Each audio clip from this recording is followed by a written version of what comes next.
మేఘాల్లో సన్నాయి రాగం మోగింది, మేళాలు తాళాలు వినరండి.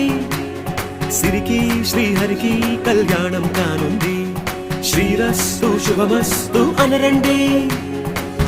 అచ్చతలు గంటో పెళ్లికి అర్థం చెప్పారంటూ, మెచ్చదగు ముచ్చట ఇది అని సాక్ష్యం చెబుతామంటూ, జనులంతా జై కొట్టేలా జరిపిస్తామండి.